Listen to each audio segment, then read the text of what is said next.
Guys, gals, I wanted the video that I just recently uploaded to be the last video that I talked about with the Nintendo Switch 2. But this article came across to me, so we're going to just hop straight into it because if I don't, I'm going to just rant for 10 minutes and we'll never get to it. So if you're not subscribed to the channel, please consider doing so. Join the 1UP family. And without further ado, let's get into this news article.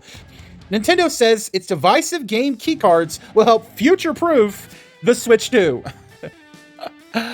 In a recent interview with Nintendo Live following the Switch 2 Direct, Nintendo of America's Senior Vice President of Product Development and Publishing, Nate Bindendorf, I probably butchered that name, discussed the company's new game keycards and how they will allow for more games on the platform no matter the size. And he goes on to say, obviously there's a finite amount of memory on a game card, and if you happen to be a publisher who has a game that's bigger than that, that would still be a way of you being able to get a retail version of your game onto the system, he explained. Probably the only way. Game sizes have gotten really big, so Game Key is just providing another avenue.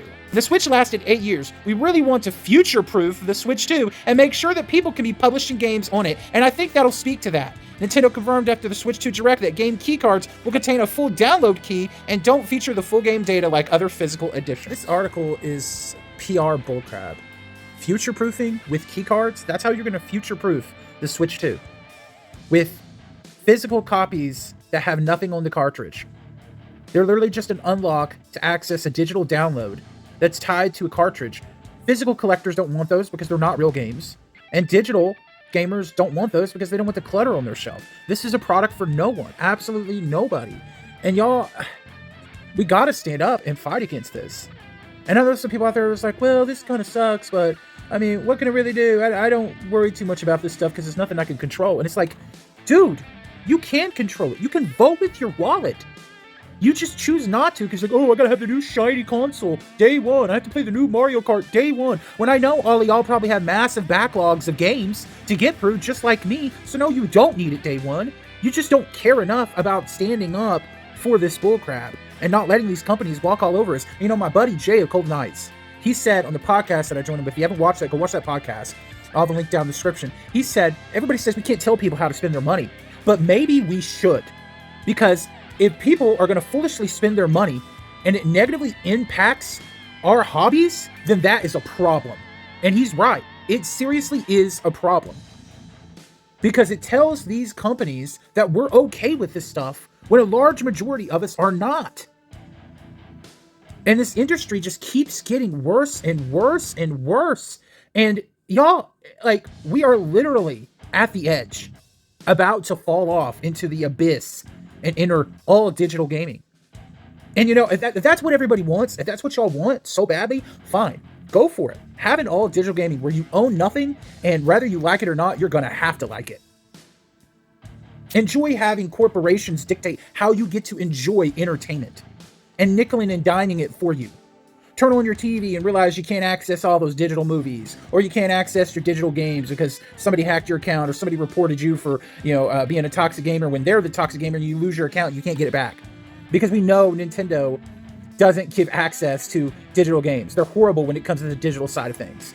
But if that's what y'all want, okay, fine. Have at it. I won't fight for the good of gaming anymore. I'll just go take my big game collection and I will hide off in my man cave, and I'll party on the Phil 1UP Island with all my friends, and y'all can just stew in all this nonsense. Because it is getting exhausting being one of the few people out here actually fighting for this.